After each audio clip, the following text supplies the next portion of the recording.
Dưới thời ông Tô Lâm làm Bộ trưởng, ngành công an đã thực hiện một cuộc đại cải cách. Chúng ta thử nhìn lại một trong những di sản của ông là cuộc tinh giản biên chế ngành công an. Hai văn bản quan trọng liên quan tới chủ đề này là đề án số 19 và phương án số 1 của Bộ Công an. Hai tài liệu này không được công khai nhưng đều được nhắc đến trong các đợt công bố và triển khai thực hiện ở các cơ quan công an cấp dưới. Sau mấy năm, các địa phương đã báo cáo kết quả. Những thông tin này dù ít ỏi nhưng cũng đủ để cho chúng ta thấy số lượng người bị giáng chức đưa về địa phương cũng như những vây cánh mọc ra ở cấp cơ sở. Một mặt, số cơ quan ở cấp trung ương và cấp tỉnh được rà soát và tinh gọn lại. Việc bóp gọn lại hệ thống làm giảm số tướng tá cấp trung cần đám đầu ít đi. Như vậy, càng tăng cường thêm sức mạnh của người đứng đầu bộ.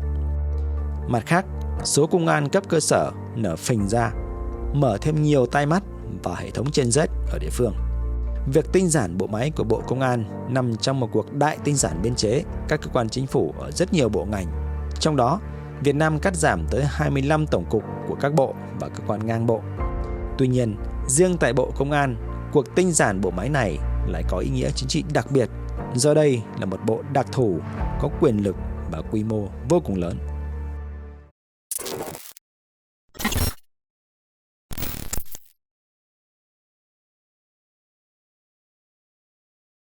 Tinh giản bộ máy cấp trên, củng cố quyền lực.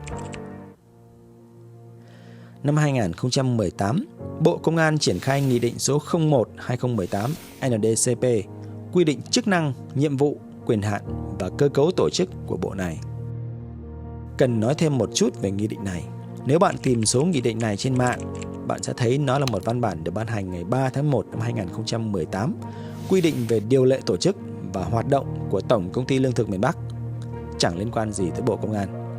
Còn trong các bản tin lẫn văn bản chính thức của chính quyền, bạn sẽ thấy một nghị định cùng số nhưng lại được ban hành ngày 6 tháng 8 năm 2018, quy định về Bộ Công an.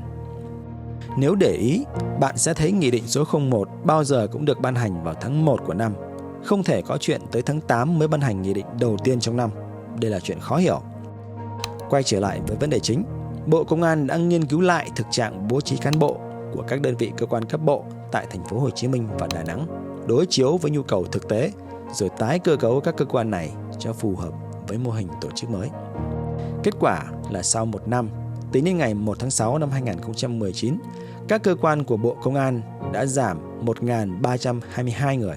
Sang năm tiếp theo, Bộ Công an tiếp tục điều động 1.166 cán bộ ở các cơ quan cấp bộ về các địa phương. Những cơ quan cấp bộ này gồm các cục trực thuộc bộ, các học viện, các trường đại học của bộ. Thông tin đáng lưu ý là có 24 lãnh đạo, chỉ huy và 55 cán bộ tại cấp bộ đã được luân chuyển về địa phương công tác. Kết quả là trong 4 năm, từ năm 2018 đến năm 2021, số cán bộ tại các cơ quan cấp bộ của Bộ Công an đã giảm về mức khoảng 15 đến 17% so với toàn lực lượng cả nước. Trước đó, trong vòng 5 năm, từ năm 2015 đến năm 2020, Bộ Công an đã giảm hơn 30.500 vị trí trong biên chế. Về mặt tổ chức lại lực lượng Bộ Công an, những thông tin trên gắn liền với một kết quả về nhân sự tại bộ này. Giảm 6 tổng cục, 1 đơn vị tương đương cấp tổng cục và gần 60 đơn vị cấp cục. Ngoài ra, tính đến cuối năm 2019, Bộ Công an đã điều động bố trí lại 35 lãnh đạo tổng cục sang các đơn vị khác, gồm 27 cục trưởng, giám đốc công an tỉnh, 2 phó cục trưởng, 2 vị tướng được hoặc bị chuyển đến ban nghiên cứu giúp việc cho bộ trưởng và 4 người nghỉ hưu.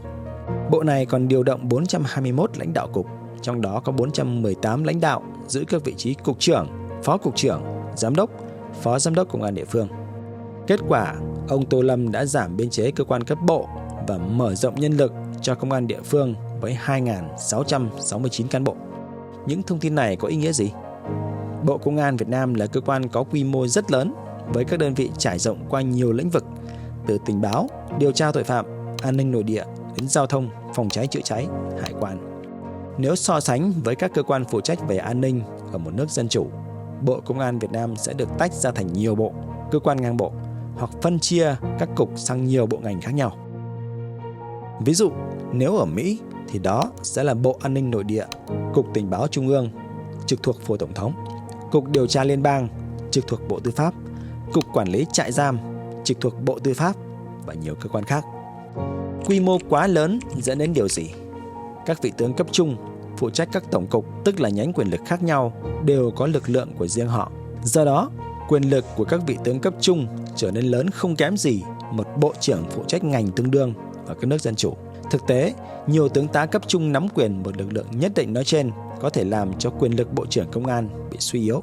Vị bộ trưởng không nắm trực tiếp các nhánh quyền lực bị phân mảnh trong bộ mình, mà phải thông qua các lãnh đạo của các tổng cục đó.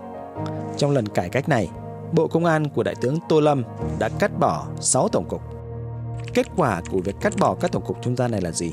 Các cấp trung gian của một bộ máy quan liêu khổng lồ vẫn còn đó, nhưng suy giảm quy mô, thông đường cho quyền lực của bộ trưởng đi thẳng xuống các lực lượng bên dưới, mở rộng chân rết cấp dưới.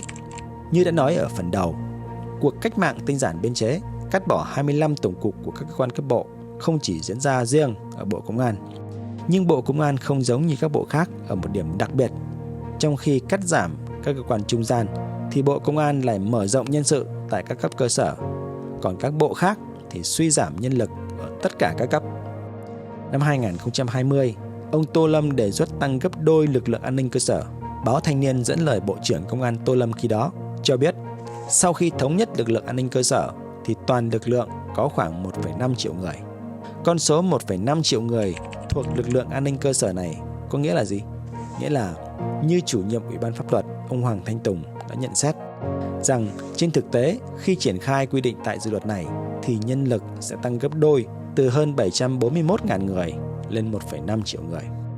So với các ngành khác, người dân không đến mức là ăn rồi chỉ vi phạm pháp luật, mà chúng ta bố trí lực lượng lớn như thế này, trong khi đó đất nước còn phải đầu tư cho phát triển, giáo dục đào tạo, an sinh xã hội.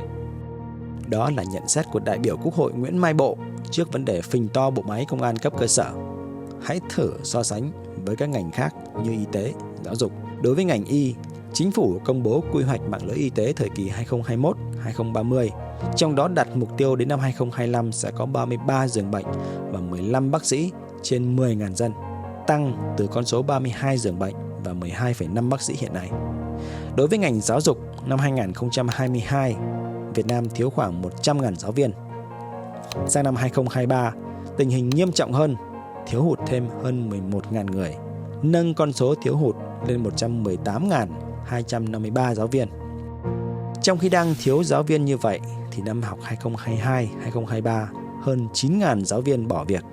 Cùng với các nguyên nhân khác, giai đoạn 2015-2021, số giáo viên thực tế bị giảm đi lên tới 48.000 người. Trong khi đó, số học sinh tăng thêm 2,5 triệu người. Trong bối cảnh đó, Bộ Chính trị, cơ quan lãnh đạo cao nhất của Đảng, đã có quyết định giao bổ sung 65.980 biên chế giáo viên trong giai đoạn từ năm 2022 đến năm 2026, tức chỉ được bổ sung khoảng một nửa số giáo viên thiếu. Một vài con số nói trên cho thấy mức đầu tư nhân lực các ngành cốt yếu cho đời sống của người dân như y tế, giáo dục chỉ tăng nhẹ, chưa đáp ứng được nhu cầu. Trong khi đó, ngành công an, một ngành chủ chốt trong việc bảo vệ sự tồn vong của chế độ, thì càng được củng cố đông đảo. Cảm ơn bạn đã xem video của Luật Khoa. Hãy bấm theo dõi kênh YouTube của Luật Khoa để xem những video mới nhất. Bạn cũng có thể đăng ký thành viên miễn phí tại đường link trên màn hình để đọc những bài viết mới nhất của Luật Khoa về rất là nhiều các chủ đề khác nhau qua email. Hẹn gặp lại các bạn trong những video kế tiếp.